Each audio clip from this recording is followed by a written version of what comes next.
Hi friends, Rich Dad Poor Dad ಬುಕ್ನ first chapter the rich don't work for money. ಈ ಬುಕ್ನ author Robert ಕಿಯೋಸ್ಕಿಗೆ ಅವರು 9 ವರ್ಷ ವಯಸ್ಸಲ್ಲಿದ್ದಾಗ ಹೇಗೆ ಮನಿ ಮೇಕ್ ಮಾಡಬೇಕು ಅಂತ ಆ್ಯಂಡ್ ಹೇಗೆ ರಿಚ್ ಆಗಬೇಕು ಅನ್ನೋ ಡೌಟ್ ಬರುತ್ತೆ. ಬಿಕಾಸ್ ಅವ್ರ ಜೊತೆ ಓದಿರೋ ಹುಡುಗ ತುಂಬ ರಿಚ್ ಆಗಿ ಇದ್ದಿದ್ದರಿಂದ ಆ ಹುಡುಗನ ಲೈಫ್ ಸ್ಟೈಲ್ನ ಇವರು ಎಂಜಾಯ್ ಮಾಡಬೇಕು ಅಂತ ಅಂದ್ಕೊಂಡು ಅವರ ಅಪ್ಪ ಹತ್ರ ಹೋಗಿ, ಅಪ್ಪ ನಾನು ಹೇಗೆ ಮನಿ ಮೇಕ್ ಮಾಡೋದು, ಹೇಗೆ ರಿಚ್ ಆಗೋದು ಅಂತ ಕೇಳ್ತಾರೆ. ಅದಕ್ಕೆ ಅವರಪ್ಪ, ನೀನು ರಿಚ್ ಆಗಬೇಕಂದ್ರೆ ಹೇಗೆ ಮನಿ ಮೇಕ್ ಮಾಡಬೇಕು ಅನ್ನೋದನ್ನ ಕಲ್ತ್ಕೋ ಅಂತ ಹೇಳಿದ್ದಾರೆ.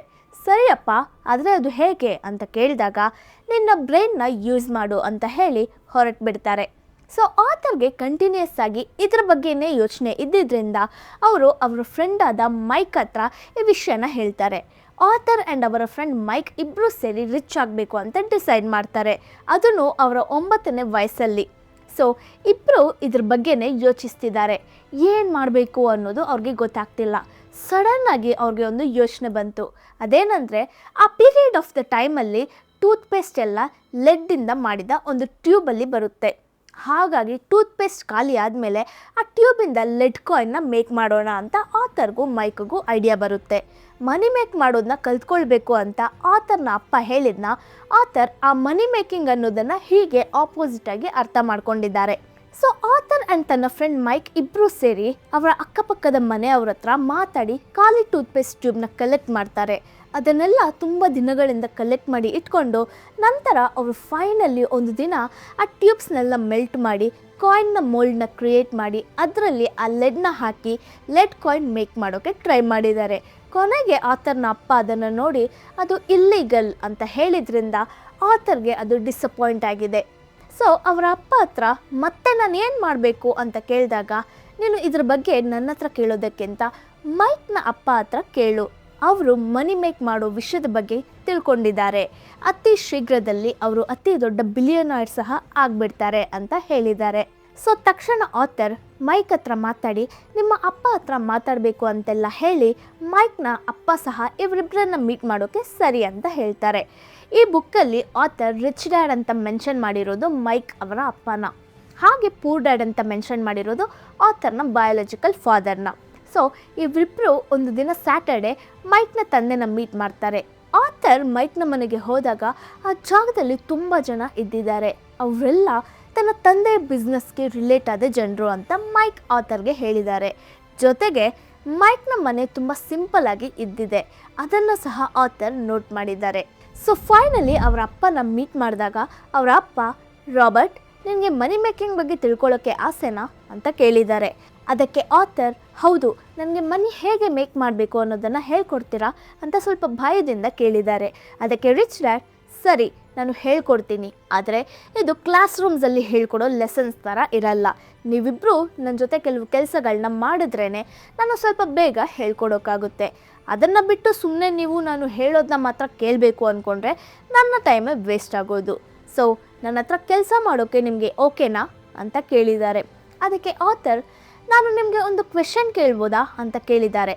ಅದಕ್ಕೆ ರಿಚ್ ಡ್ಯಾಡ್, ಖಂಡಿತ ಇಲ್ಲ, ನಾನು ನಿನಗೆ ಹೇಳಿರೋ ಪ್ಲ್ಯಾನ್ ನಿನಗೆ ಓಕೆ ಇದ್ದರೆ ಅದನ್ನ ಎಕ್ಸೆಪ್ಟ್ ಮಾಡ್ಕೊ, ಇಲ್ಲ ಅಂದರೆ ಇಲ್ಲಿಂದ ಹೋಗು, ನನಗೆ ತುಂಬ ಕೆಲಸ ಇದೆ, ನನ್ನ ಟೈಮ್ನ ವೇಸ್ಟ್ ಮಾಡಬೇಡ. ಇವಾಗಲೇ ಡಿಸಿಷನ್ ತಗೊಂಡಿಲ್ಲ ಅಂದರೆ ಮನಿ ಮೇಕ್ ಮಾಡೋದ್ರ ಬಗ್ಗೆ ಒಂದು ದಿನವೂ ನಿನ್ನಿಂದ ಕಲಿಯೋಕ್ಕೆ ಆಗಲ್ಲ. ಆಪರ್ಚುನಿಟೀಸ್ ಬರುತ್ತೆ ಹೋಗುತ್ತೆ, ಆದರೆ ಯಾವಾಗಲೂ ಫಾಸ್ಟಾಗಿ ನಾವು ಡಿಸಿಷನ್ ಮೇಕ್ ಮಾಡೋದಕ್ಕೆ ಕಲ್ತ್ಕೊಳ್ಬೇಕು. ಅದೇ ಇಂಪಾರ್ಟೆಂಟ್ ಆದ ಟ್ಯಾಲೆಂಟ್. ನೀನು ಕೇಳಿರೋ ಆಪರ್ಚುನಿಟೀಸ್ ನಿನಗೆ ಸಿಕ್ಕಿದೆ, ಲೆಸನ್ಸ್ ಶುರು ಮಾಡೋಕ್ಕೆ ನಾನು ರೆಡಿ ಇದ್ದೀನಿ, ಅದು ನಿನಗೆ ಓಕೆನಾ ಇಲ್ವಾ ಅಂತ ಕೇಳಿದ್ದಾರೆ. ಆಥರ್ ಏನು ಹೇಳಬೇಕು ಅಂತ ಗೊತ್ತಾಗದೆ, ಸರಿ ಓಕೆ ನಾನು ಈ ಡೀಲ್ನ ಅಕ್ಸೆಪ್ಟ್ ಮಾಡ್ತೀನಿ ಅಂತ ಹೇಳಿದ್ದಾರೆ. ಸೊ ರಿಚ್ ಡ್ಯಾಡ್ ಹೇಳ್ತಾರೆ, ಸ್ವಲ್ಪ ಹೊತ್ತಾದ ಮೇಲೆ ಮಿಸ್ ಮ್ಯಾಟಿನ್ ಬರ್ತಾರೆ, ಅವ್ರ ಜೊತೆ ಹೋಗಿ ನನ್ನ ಗ್ರಾಸರಿ ಶಾಪಲ್ಲಿ ನೀವು ನಿಮ್ಮ ಕೆಲಸನ ಶುರು ಮಾಡಿ, 1 ಅವರ್ಗೆ 10 ಸೆಂಟ್ಸ್ನ ನಾನು ನಿಮಗೆ ಸ್ಯಾಲರಿಯಾಗಿ ಕೊಡ್ತೀನಿ, ಪ್ರತಿ ಸ್ಯಾಟರ್ಡೆ 3 ಅವರ್ಸ್ ನೀವು ಕೆಲಸ ಮಾಡಬೇಕು ಅಂತ ಹೇಳಿದ್ದಾರೆ. ತಕ್ಷಣ ಆಥರ್, ಸ್ಯಾಟರ್ಡೆ ನಾನು ಬೇಸ್ಬಾಲ್ ಆಡೋಕ್ಕೆ ಹೋಗಬೇಕು ಅಂತ ಹೇಳಿದ್ದಾರೆ. ಸೊ ರಿಚ್ ಡ್ಯಾಡ್ ಹೇಳ್ತಾರೆ, ಒಂದು ನೀನು ಈ ಪ್ಲ್ಯಾನ್ನ ಅಕ್ಸೆಪ್ಟ್ ಮಾಡ್ಕೊ, ಇಲ್ಲ ಇಲ್ಲಿಂದ ಹೋಗು ಅಂತಾರೆ. ಸೊ ಆಥರ್, ಸರಿ ನಾನು ಅಕ್ಸೆಪ್ಟ್ ಮಾಡ್ಕೊಳ್ತೀನಿ ಅಂತ ಹೇಳಿ ಆಟ ಆಡೋಕ್ಕೆ ಬದಲು ಕೆಲಸ ಮಾಡಬೇಕು ಅಂತ ಆ್ಯಂಡ್ ಮನಿ ಮೇಕಿಂಗ್ ಬಗ್ಗೆ ಕಲ್ತ್ಕೊಳ್ತೀನಿ ಅಂತ ಡಿಸೈಡ್ ಮಾಡಿದ್ದಾರೆ. Next Saturday Arthur and Mike Miss Matin ಜೊತೆ ಶಾಪ್ಗೆ ಹೋಗಿ ಕೆಲಸ ಮಾಡ್ತಿದ್ದಾರೆ. ಇವರಿಬ್ಬರ ಕೆಲಸ ಅಲ್ಲಿರೋ ಬಾಟಲ್ಸ್ನೆಲ್ಲ ಡಸ್ಟ್ ಕ್ಲೀನ್ ಮಾಡಿ ಲೈನಾಗಿ ಜೋಡಿಸ್ಬೇಕು. 3 ಅವರ್ಸ್ ಕೆಲಸ ಮಾಡಿದ್ರೆ ಅವ್ರಿಗೆ 30 ಸೆಂಟ್ಸ್ ಸಿಗುತ್ತೆ. ಅದು ತುಂಬ ಬೋರಿಂಗ್ ಆದ ಕೆಲಸ ಆಗಿತ್ತು ಅವರಿಬ್ರಿಗೂ. 3 ವಾರಗಳು ಆಥರ್ ಆ್ಯಂಡ್ ಮೈಕ್ ಮಿಸ್ ಮ್ಯಾಟಿನ್ನ ಗೈಡೆನ್ಸಲ್ಲಿ ರಿಚ್ ಡ್ಯಾಡ್ನ ಶಾಪಲ್ಲಿ ಕೆಲಸ ಮಾಡಿದ್ದಾರೆ. ಮಧ್ಯಾಹ್ನ ಅವರ ಕೆಲಸ ಕಂಪ್ಲೀಟ್ ಆದಮೇಲೆ ಮಿಸ್ ಮ್ಯಾಟಿನ್ ಆಥರ್ಗೆ ಆ್ಯಂಡ್ ಮೈಕ್ಗೆ 30 ಸೆಂಟ್ಸ್ ಹಣ ಕೊಡ್ತಾರೆ. ಆಥರ್ ಆ 30 ಸೆಂಟ್ಸ್ನ ಕಾಮಿಕ್ಸ್ ಬುಕ್ಸ್ ತೊಗೊಳ್ಳೋಕೆ ಸ್ಪೆಂಡ್ ಮಾಡಿದ್ದಾರೆ. 3 ವೀಕ್ಸ್ ಆ ಶಾಪಲ್ಲಿ ಕೆಲಸ ಮಾಡಿ ಬೋರ್ ಆಗಿದ್ದರಿಂದ 4ನೇ ವಾರ ಆ ಕೆಲಸದಿಂದ ಹೊರಗೆ ಬರಬೇಕು ಅಂತ ಡಿಸೈಡ್ ಮಾಡ್ತಾರೆ. ಮನಿ ಮೇಕಿಂಗ್ನ ಬಗ್ಗೆ ಮೈಕ್ನ ಅಪ್ಪ ಕಲಿಸ್ತೀನಿ ಅಂತ ಹೇಳಿದ್ದಕ್ಕೆ ನಾನು ಕೆಲಸ ಮಾಡೋಕ್ಕೆ ಒಪ್ಕೊಂಡೆ. ಆದರೆ ಇವಾಗ 1 ಅವರ್ಗೆ 10 ಸೆಂಟ್ಸ್ ತೊಗೊಳ್ಳೋ ಕೆಲಸ ಮಾಡ್ತಿರೋ ಸ್ಲೇವ್ ಆಗಿದ್ದೀನಿ ಅಂತ ಆಥರ್ ಅಂದ್ಕೊಂಡಿದ್ದಾರೆ. ಅದರಿಂದ ಅವರು ಇನ್ನು ಅಲ್ಲಿ ಕೆಲಸ ಮಾಡಲ್ಲ ಅಂತ ಹೇಳಿದ್ದಾರೆ. ತಕ್ಷಣ ಮೈಕ್ ನಗ್ತಾ, ಇದು ನಡೆಯುತ್ತೆ ಅಂತ ನಮ್ಮಪ್ಪ ಆಲ್ರೆಡಿ ಹೇಳಿದ್ರು. ನೀನು ಕೆಲಸ ಬಿಟ್ಟು ಆಚೆ ಹೋಗೋವಾಗ ಅವ್ರನ್ನ ಮೀಟ್ ಮಾಡಬೇಕು ಅಂತ ನಮ್ಮಪ್ಪ ಹೇಳಿದ್ದಾರೆ. ಸೊ ನೀನು ಹೋಗಿ ಅವ್ರನ್ನ ಮೀಟ್ ಮಾಡು ಅಂತ ಮೈಕ್ ಹೇಳ್ತಾನೆ. ಸೊ ಹೋಗಿ ಆಥರ್ ರಿಚ್ ಡ್ಯಾಡ್ನ ಮೀಟ್ ಮಾಡ್ತಾರೆ. ಆದರೆ ಅಲ್ಲಿ ಮೈಕ್ನ ಅಪ್ಪ ತುಂಬ ಬ್ಯುಸಿ ಇದ್ದಿದ್ದರಿಂದ ತುಂಬ ಸಮಯ ವೆಯ್ಟ್ ಮಾಡಿನೇ ನಂತರ ಅವ್ರನ್ನ ಮೀಟ್ ಮಾಡಿದ್ದಾರೆ. ಅದು ಆಥರ್ಗೆ ತುಂಬ ಇರಿಟೇಟಿಂಗ್ ಆಗಿದ್ದಿದೆ. ಸೊ ಫೈನಲಿ ನಾನು ನನ್ನ ಜಾಬ್ನ ರಿಸೈನ್ ಮಾಡ್ತೀನಿ, ಇನ್ಮೇಲೆ ನಾನು ಸ್ಯಾಟರ್ಡೆ ನಿಮ್ಮ ಶಾಪ್ಗೆ ಹೋಗಿ ಕೆಲಸ ಮಾಡಲ್ಲ ಅಂತ ಹೇಳಿದ್ದಾರೆ. ಅದಕ್ಕೆ ರಿಚ್ ಡ್ಯಾಡ್, ಯಾಕೆ ನೀನು ಈ ಡಿಸಿಷನ್ ತಗೊಂಡೆ ಅಂತ ಕೇಳಿದ್ದಾರೆ.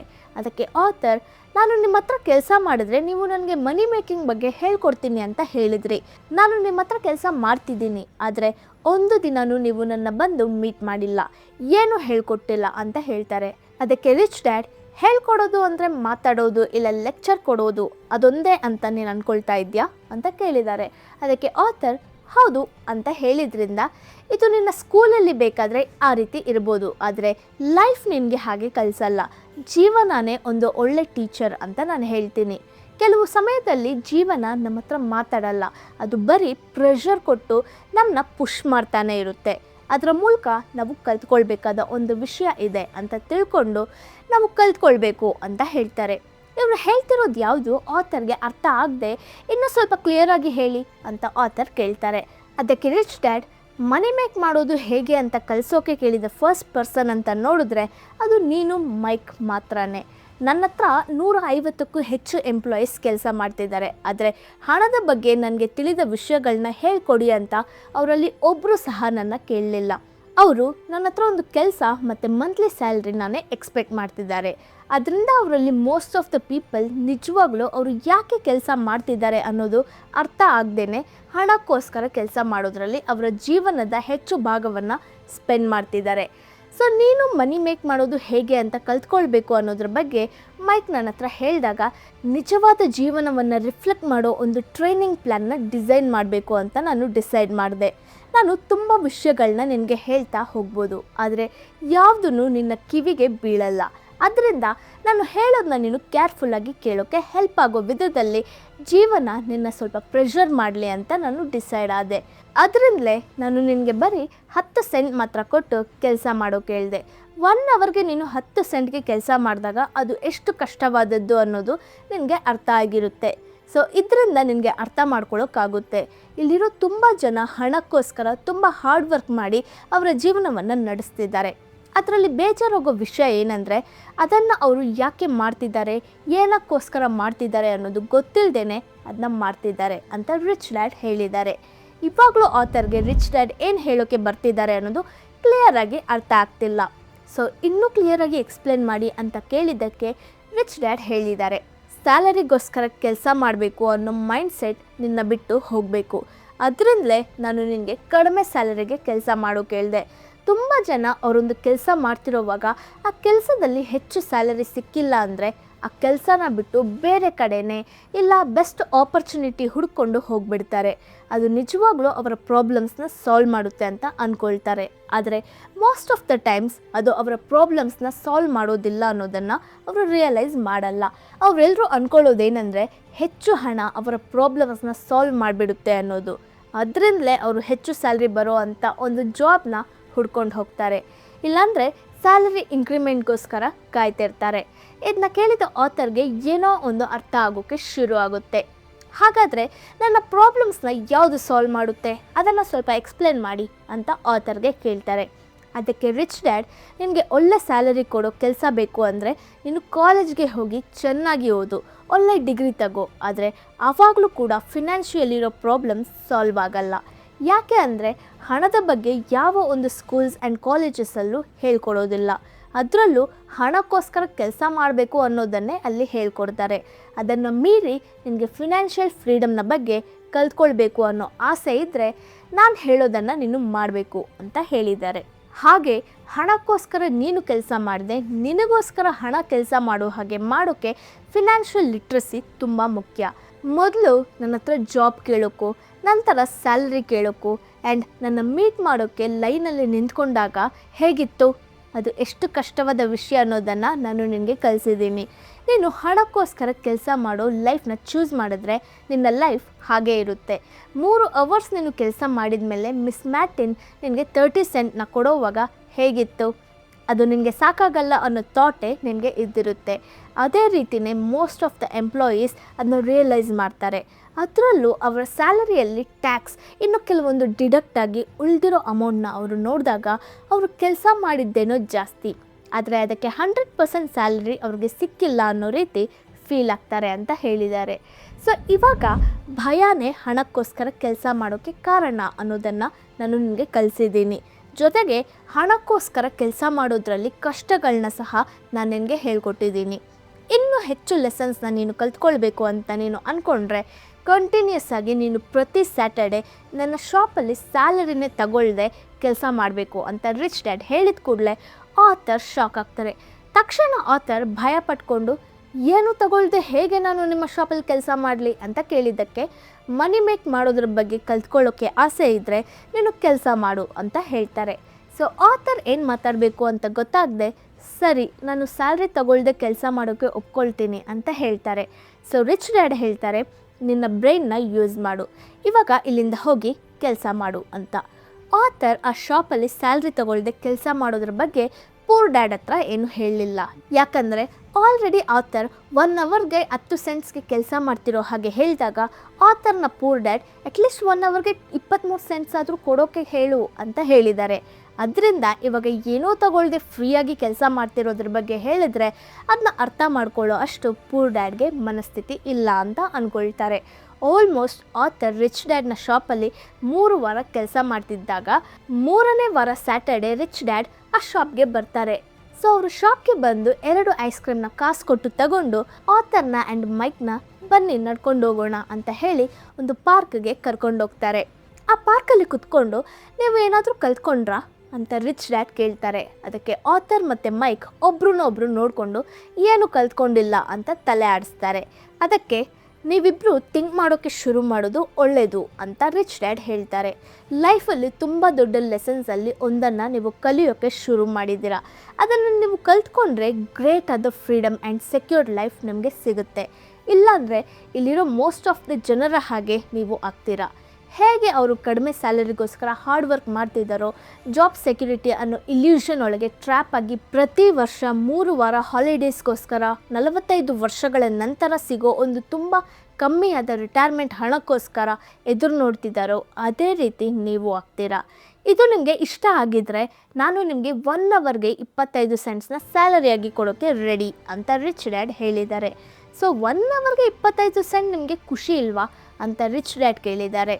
ಆಥರ್ ಮತ್ತು ಮೈಕ್ ಇಲ್ಲ ಅಂತ ಹೇಳ್ತಾರೆ. ನಂತರ ಸರಿ 1 ಅವರ್ಗೆ $1 ಕೊಡ್ತೀನಿ ಅಂತ ಹೇಳಿದ್ದಾರೆ. ಸೊ ಮೈಕ್ಗೂ ಆಥರ್ಗೂ ಏನು ಹೇಳಬೇಕು ಅಂತಲೇ ಗೊತ್ತಾಗ್ತಿಲ್ಲ. ಅದು ಓಕೆ ಮಾಡ್ಬೋದು, ವರ್ತಿನೇ ಅಂತ ಇದ್ರೂ ಅವರು ಸೈಲೆಂಟ್ ಆಗಿದ್ದಾರೆ.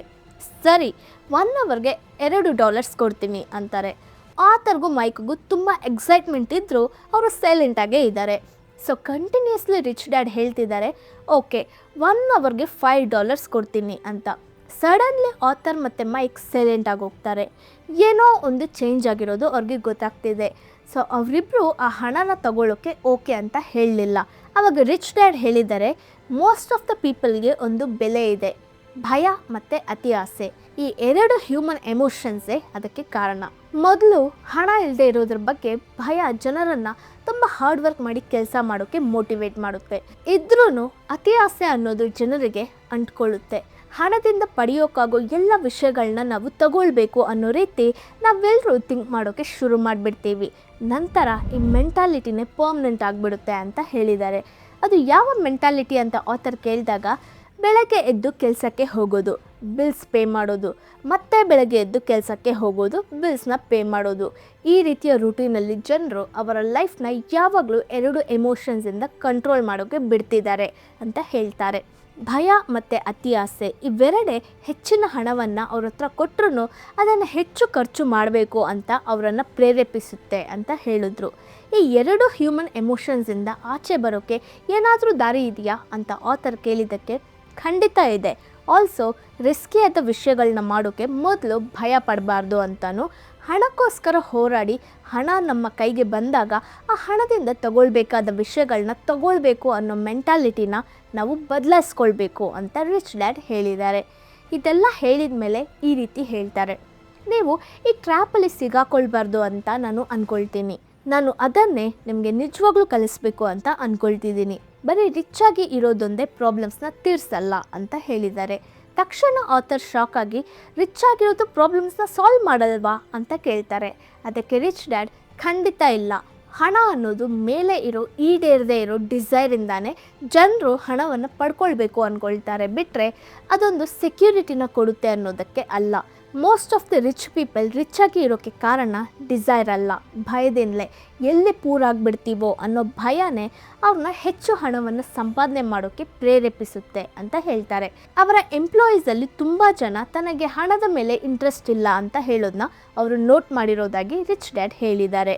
ಆದರೂ ಹಣದ ಮೇಲೆ ಇಂಟ್ರೆಸ್ಟ್ ಇಲ್ಲ ಅಂತ ಹೇಳಿ 8 ಅವರ್ಸ್ ಕೆಲಸ ಮಾಡೋದು ಅವರು ನಿಜವನ್ನು ಅಪೋಸ್ ಮಾಡ್ತಿರೋ ಹಾಗೆ. ಅದನ್ನ ಕೇಳಿದ ಕೂಡಲೇ ಆಥರ್ಗೆ ಅವರ ಪೂರ್ ಡ್ಯಾಡ್ ಅವಾಗವಾಗ ತನಗೆ ಹಣದ ಮೇಲೆ ಇಂಟ್ರೆಸ್ಟ್ ಇಲ್ಲ ಅಂತ ಹೇಳಿದ್ದು ನೆನಪಾಗುತ್ತೆ. ಅವಾಗವಾಗ ಹೀಗೆ ಹೇಳ್ತಾರಂತೆ, ಅವರು ಮಾಡೋ ಕೆಲಸನ ಅವರು ತುಂಬ ಇಷ್ಟಪಡೋದ್ರಿಂದ ಕೆಲಸ ಮಾಡೋದಾಗಿನೂ ಹಣದ ಮೇಲೆ ಅವ್ರಿಗೆ ಇಂಟ್ರೆಸ್ಟ್ ಇಲ್ಲ ಅಂತ ಪೂರ್ ಡ್ಯಾಡ್ ಹೇಳೋದನ್ನು ಆಥರ್ ಹೇಳಿದ್ದಾರೆ. ಸೊ ರಿಚ್ ಡ್ಯಾಡ್ ಹೇಳಿದ್ದಾರೆ, ನೀವು ನಿಮ್ಮ ಎಮೋಷನ್ಸ್ನ ಕಂಟ್ರೋಲ್ ಮಾಡೋಕ್ಕೆ ಕಲ್ತ್ಕೊಳ್ಬೇಕು. ಹಾಗೆ ಕಲ್ತ್ಕೊಂಡ್ರೆ ನೀವು ಥಿಂಕ್ ಮಾಡೋಕ್ಕೆ ಶುರು ಮಾಡ್ತೀರಾ. ಹಾಗೆ ಥಿಂಕ್ ಮಾಡೋಕ್ಕೆ ಶುರು ಮಾಡಿಬಿಟ್ರೆ ನಿಮಗೆ ಬೇಕಾದದ್ದು ನಿಮ್ಮನ್ನ ಬಂದು ಸೇರುತ್ತೆ ಅಂತ ಹೇಳಿದ್ದಾರೆ. ಒಂದು ಎಕ್ಸಾಂಪಲ್ ಹೇಳೋಕ್ಕಾಗುತ್ತಾ ಅಂತ ಆಥರ್ ಕೇಳಿದ್ದಕ್ಕೆ ರಿಚ್ ಡ್ಯಾಡ್ ಹೇಳ್ತಾರೆ, ಒಂದು ಕೆಲಸನ ಖಂಡಿತ ಹುಡುಕಿ ಕಂಡುಹಿಡಿಬೇಕು ಅಂತ ಒಬ್ಬರು ಹೇಳೋವಾಗ ಮೋಸ್ಟ್ಲಿ ಅವರ ಎಮೋಷನ್ಸೇ ಅಲ್ಲಿ ಯೋಚಿಸ್ತಿದೆ. ಹಣ ಇಲ್ಲದೆ ಇರೋ ಭಯನೇ ಆ ಆಲೋಚನೆಯನ್ನು ಕ್ರಿಯೇಟ್ ಮಾಡ್ತಿದೆ. ಸೊ ಬೇಕಾಗೋ ಅಷ್ಟು ಹಣ ಇಲ್ಲ ಅನ್ನೋ ಭಯ ಕ್ರಿಯೇಟ್ ಆಗೋವಾಗ ತಕ್ಷಣ ಒಂದು ಜಾಬ್ನ ಹುಡುಕೋಕ್ಕೆ ಬದಲು ಒಂದು ಕೆಲಸ ಈ ಭಯಕ್ಕೆ ಪರ್ಮನೆಂಟ್ ಸೊಲ್ಯೂಷನ್ ಆಗಿ ಇರುತ್ತಾ ಅನ್ನೋ ಪ್ರಶ್ನೆನ ಕೇಳ್ಕೊಳ್ಬೇಕು ಅಂತ ಹೇಳಿದ್ದಾರೆ. ಖಂಡಿತ ಅದಕ್ಕೆ ಆನ್ಸರ್ ಇಲ್ಲ ಅನ್ನೋದೇ ಇರುತ್ತೆ ಅಂತ ಹೇಳಿ, ಜಾಬ್ ಅನ್ನೋದು ಒಂದು ಲಾಂಗ್ ಟರ್ಮ್ ಪ್ರಾಬ್ಲಮ್ಗೆ ಶಾರ್ಟ್ ಟರ್ಮ್ ಸೊಲ್ಯೂಷನ್ ಅಂತ ಹೇಳ್ತಾರೆ. ಅದಕ್ಕೆ ಆಥರ್ ಕೇಳ್ತಾರೆ, ಒಳ್ಳೆ ಗ್ರೇಡ್ನ ಜೊತೆ ಡಿಗ್ರಿ ತಗೊಂಡ್ರೆ ಅದು ಸೆಕ್ಯೂರ್ಡ್ ಆದ ಜಾಬ್ನ ಹುಡುಕೋಕ್ಕೆ ಹೆಲ್ಪ್ ಮಾಡಲ್ವಾ ಅಂತ. ಅದಕ್ಕೆ rich dad, most of the people ಅದನ್ನೇ ಸಜೆಸ್ಟ್ ಮಾಡ್ತಾರೆ. ಅದು ತುಂಬ ಜನರಿಗೆ ಒಳ್ಳೆ ದಾರಿನೇ, ಆದರೆ ಜನರು ಅದನ್ನು ಸಜೆಸ್ಟ್ ಮಾಡೋಕ್ಕೆ ಅವರ ಭಯನೇ ಕಾರಣ ಅಂತ ಹೇಳಿದ್ದಾರೆ. ಎಜುಕೇಷನ್ ಮತ್ತು ಒಂದು ಜಾಬ್ ಅವಶ್ಯಕತೆಯೇ, ಆದರೆ ಭಯ ಅಂತ ಬಂದರೆ ಅದನ್ನು ಹ್ಯಾಂಡಲ್ ಮಾಡಲ್ಲ.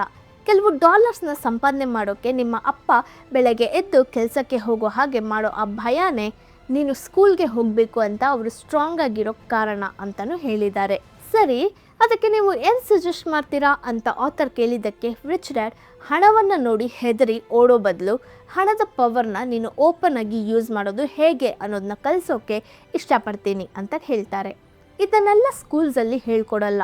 ನಾನು ಬರೀ ನಿನಗೆ ಮನಿ ಅರ್ನಿಂಗ್ನ ಬಗ್ಗೆ ಹೇಳ್ಕೊಡೋಕ್ಕೆ ಇಷ್ಟ ಇಲ್ಲ, ಬಿಕಾಸ್ ಅದು ಭಯವನ್ನು ಇಲ್ಲ ಡಿಸೈರ್ಸ್ನ ಕಂಟ್ರೋಲ್ ಮಾಡೋಕ್ಕೆ ಹೆಲ್ಪ್ ಮಾಡಲ್ಲ. ಮೊದಲು ಭಯವನ್ನು ಆ್ಯಂಡ್ ಡಿಸೈರ್ಸ್ನ ನಿಭಾಯಿಸದೆ ರಿಚ್ ಆಗಿಬಿಟ್ರೆ ನೀವು ಹೆಚ್ಚಾಗಿ ಸಂಪಾದನೆ ಮಾಡೋ ಸ್ಲೇವ್ ಆಗೇ ಇರ್ತೀರಾ ಅಂತ ರಿಚ್ ಡ್ಯಾಡ್ ಹೇಳ್ತಾರೆ. ಇವಾಗಲೇ ಆಥರ್ಗೆ ಎಲ್ಲನೂ ಅರ್ಥ ಆಗೋಕ್ಕೆ ಶುರುವಾಗಿದೆ. ಆಥರ್ನ ಪೂರ್ ಡ್ಯಾಡ್ ಹೆಚ್ಚಾಗಿ ಓದಿ ಒಂದು ಕೆಲಸದಲ್ಲಿದ್ದರೂ ಆದರೂ ಹಣವನ್ನು ಹೇಗೆ ಹ್ಯಾಂಡಲ್ ಮಾಡಬೇಕು ಆ್ಯಂಡ್ ಭಯವನ್ನು ಹೇಗೆ ಹ್ಯಾಂಡಲ್ ಮಾಡಬೇಕು ಅನ್ನೋದನ್ನು ಅವರ ಸ್ಕೂಲ್ ಇಲ್ಲ ಕಾಲೇಜಲ್ಲಿ ಅವ್ರಿಗೆ ಹೇಳ್ಕೊಟ್ಟಿಲ್ಲ. ಸೊ ಆಥರ್ ಈ ಪ್ರಾಬ್ಲಮ್ಸ್ಗೆಲ್ಲ ಏನಾದರೂ ಸೊಲ್ಯೂಷನ್ ಇದೆಯಾ ಅಂತ ಕೇಳ್ತಾರೆ. ಅದಕ್ಕೆ ರಿಚ್ ಡ್ಯಾಡ್, ನೀನು ನಿನ್ನ ಎಮೋಷನ್ಸ್ನ ಕಂಟ್ರೋಲ್ ಮಾಡಿ ಥಿಂಕ್ ಮಾಡೋಕ್ಕೆ ಶುರು ಮಾಡು, ಅದೇ ನೀವು ಇಡಬೇಕಾದ ಮೊದಲ ಹೆಜ್ಜೆ ಅಂತ ಹೇಳಿದ್ದಾರೆ. ಹೀಗೆ ಕಾನ್ವರ್ಸೇಷನ್ ಎಲ್ಲ ಮುಗಿಸಿ author, Mike and rich dad ಶಾಪ್ಗೆ ಹೋಗ್ತಾರೆ. ರಿಚ್ ಡ್ಯಾಡ್, ಹಣ ಅನ್ನೋದು ಒಂದು ಇಲ್ಯೂಷನ್ ಅಂತ, ಆ್ಯಂಡ್ ಅದು ಕತ್ತೆಗೆ ಕಟ್ಟೋ ಒಂದು ಕ್ಯಾರೆಟ್ನ ಹಾಗೆ ಅಂತ ಎಕ್ಸ್ಪ್ಲೇನ್ ಮಾಡ್ತಾರೆ. ಭಯ ಮತ್ತು ಅತಿ ಆಸೆಯಿಂದಲೇ ಲಕ್ಷಗಟ್ಟಲೆ ಜನರು ಹಣ ಅನ್ನೋ ಇಲ್ಯೂಷನಲ್ಲಿ ಸಿಗಾಕೊಂಡಿದ್ದಾರೆ. ಆದರೆ ಹಣ ಅನ್ನೋದು ನಿಜ ಅಲ್ಲ, ಅದು ಮೇಕ್ ಮಾಡೋ ಒಂದು ಅಂತ ಜನರು ರಿಯಲೈಸ್ ಆಗೋದೇ ಇಲ್ಲ. ಈ ರೀತಿ ರಿಚ್ ಡ್ಯಾಡ್ ಹೇಳಿರೋ ಅನೇಕ ವಿಷಯಗಳು ಆ ಹೊತ್ತಿಗೆ ಆಥರ್ಗೂ ಮೈಕ್ಗೂ ಅರ್ಥ ಆಗಿಲ್ಲ ಅಂದ್ರೇನು, ಕಾಲಕ್ರಮೇಣದಲ್ಲಿ ಅದನ್ನು ರಿಯಲೈಸ್ ಮಾಡಿದ್ದಾರೆ. ಆಥರ್ ಆ್ಯಂಡ್ ಮೈಕ್ನ ಶಾಪಲ್ಲಿ ಬಿಟ್ಟು ಕಾರಲ್ಲಿ ಹತ್ತಿ ಹೇಳಿದ್ದಾರೆ, ಕಂಟಿನ್ಯೂಸ್ ಆಗಿ ಕೆಲಸ ಮಾಡಿ, ಪೇ ಚೆಕ್ ಬೇಕು ಅನ್ನೋದನ್ನು ನೀವು ಎಷ್ಟು ಬೇಗ ಮರಿತೀರೋ ನಿಮ್ಮ ಲೈಫ್ ಅಷ್ಟು ಈಸಿ ಆಗಿಬಿಡುತ್ತೆ.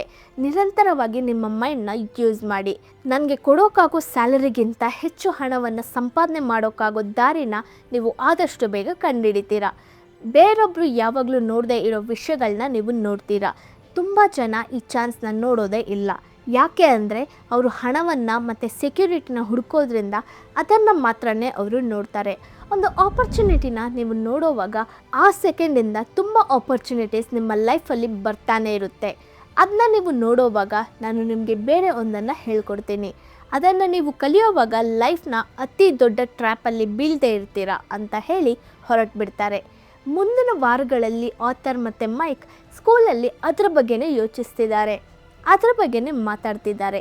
2ನೇ ಸ್ಯಾಟರ್ಡೆ ಕೆಲಸ ಮುಗಿಸಿ ಆಥರ್ ಮತ್ತು ಮೈಕ್ ಹೋಗ್ತಿದ್ದಾಗ ಕಾಮಿಕ್ಸ್ ಬುಕ್ಸ್ನ ಸೇಲ್ ಮಾಡೋ ಶಾಪ್ನ ಹೊರಗೆ ಆ ಶಾಪ್ನ ಓನರ್ ಆ ಬುಕ್ನ ಫ್ರಂಟ್ ಪೇಜ್ನ ಕಟ್ ಮಾಡ್ತಿರೋದನ್ನ ಆಥರ್ ನೋಡಿದ್ದಾರೆ.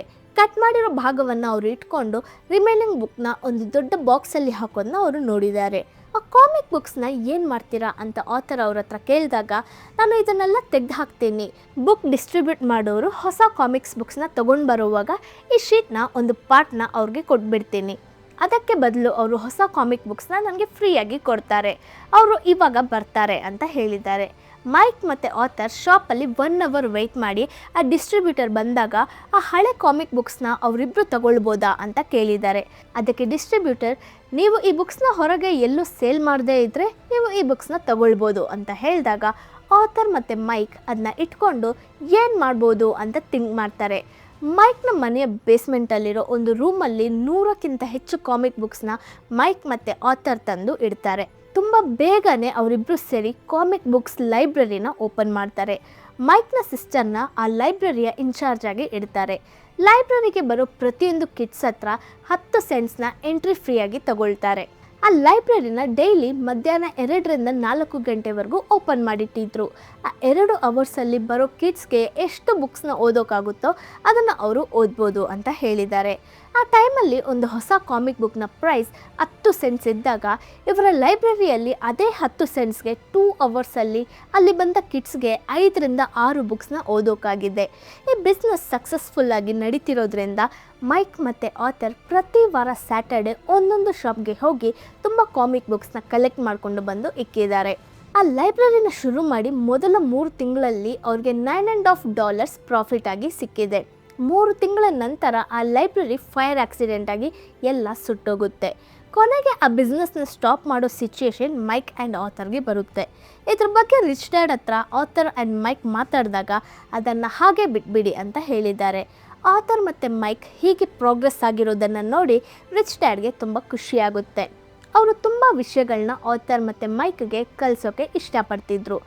ಆಥರ್ ಅವರ ಮೊದಲನೇ ಲೆಸನ್ನ ತುಂಬ ಚೆನ್ನಾಗಿ ಕಲ್ತಿದ್ರಿಂದ ಅವರು ಕಲ್ತಂಥ ಲೆಸನ್ನ ಬಗ್ಗೆ ನಮ್ಮ ಹತ್ರ ಶೇರ್ ಮಾಡ್ಕೊಳ್ತಾರೆ. ಹೇಗೆ ಅಂದರೆ ಹಣವನ್ನು ಹೇಗೆ ಅವ್ರಿಗೋಸ್ಕರ ಕೆಲಸ ಮಾಡೋ ಹಾಗೆ ಮಾಡೋದು ಅನ್ನೋದನ್ನು ಅವರು ಕಲ್ತಿದ್ದಾರೆ. ರಿಚ್ ಡ್ಯಾಡ್ನ ಶಾಪಲ್ಲಿ ಸ್ಯಾಲ್ರಿ ಇಲ್ಲದೆ ಕೆಲಸ ಮಾಡೋದ್ರಿಂದ ಹಣವನ್ನು ಅರ್ನ್ ಮಾಡೋಕ್ಕೆ ಒಂದು ಆಪರ್ಚುನಿಟಿನ ಕಂಡುಹಿಡಿಯೋಕ್ಕೆ ಅವರು ಥಿಂಕ್ ಮಾಡೋಕ್ಕೆ ಶುರು ಮಾಡಿದ್ದಾರೆ. ಒಂದು ಲೈಬ್ರರಿನ ಓಪನ್ ಮಾಡಿ ಅವರ ಓನ್ ಬಿಸ್ನೆಸ್ನ ಶುರು ಮಾಡಿರೋ ಮೂಲಕ ಮೈಕ್ ಆ್ಯಂಡ್ ಆಥರ್ಗೆ ಅವರ ಫಿನಾನ್ಸ್ ಅವರ ಕಂಟ್ರೋಲಲ್ಲಿ ಇದ್ದಿದೆ. ಅವರಿಬ್ಬರು ಯಾವ ಬಾಸ್ ಮೇಲೂ ಡಿಪೆಂಡ್ ಆಗಿಲ್ಲ. ಅವರಿಬ್ಬರು ಇಲ್ಲದೇ ಆ ಬಿಸ್ನೆಸ್ ಅವ್ರಿಗೆ ಹಣವನ್ನು ಸಂಪಾದಿಸಿ ಕೊಡ್ತು ಅನ್ನೋದೇ ಅದರಲ್ಲಿ ಒಂದು ಬೆಸ್ಟ್ ವಿಷಯ ಅಂತ ಹೇಳಿದ್ದಾರೆ. ರಿಚ್ ಡ್ಯಾಡ್ ಆಥರ್ಗೆ ಹಣ ಕೊಡೋಕ್ಕೆ ಬದಲು ಅದನ್ನು ಮೀರಿ ತುಂಬ ವಿಷಯಗಳನ್ನ ಕೊಟ್ಟಿದ್ದಾರೆ ಅನ್ನೋದರ ಜೊತೆಗೆ ಈ ಮೊದಲನೇ ಚಾಪ್ಟರ್ ಕಂಪ್ಲೀಟ್ ಆಗುತ್ತೆ. ಸೊ ಈ ವಿಡಿಯೋ ನಿಮಗೆ ಇಷ್ಟ ಆಗಿದ್ದರೆ ಮಿಸ್ ಮಾಡದೆ ಲೈಕ್ ಮಾಡಿ, ಕಮೆಂಟ್ ಮಾಡಿ ಆ್ಯಂಡ್ ಶೇರ್ ಮಾಡಿ. ರಿಚ್ ಡ್ಯಾಡ್ ಪೂರ್ ಡ್ಯಾಡ್ ಬುಕ್ನ ಎಲ್ಲ ಚಾಪ್ಟರ್ಸ್ನ ಮಿಸ್ ಮಾಡದೆ ನೋಡೋದಕ್ಕೆ ಚಾನಲ್ನ ಸಬ್ಸ್ಕ್ರೈಬ್ ಮಾಡಿಕೊಂಡು ಬೆಲ್ ಐಕಾನ್ನ ಟ್ಯಾಪ್ ಮಾಡಿ. ಸೊ ನಾನು ಮಾಡೋ ಪ್ರತಿ ವಿಡಿಯೋದ ನೋಟಿಫಿಕೇಷನ್ ನಿಮ್ಮನ್ನ ಬಂದು ಸೇರುತ್ತೆ. Thanks for watching. ನಿಮ್ಮನ್ನ ನೆಕ್ಸ್ಟ್ ವಿಡಿಯೋದಲ್ಲಿ ಮೀಟ್ ಆಗ್ತೀನಿ. ಅಂಟಿಲ್ ದೆನ್ ಟೇಕ್ ಕೇರ್, ಬಾಯ್.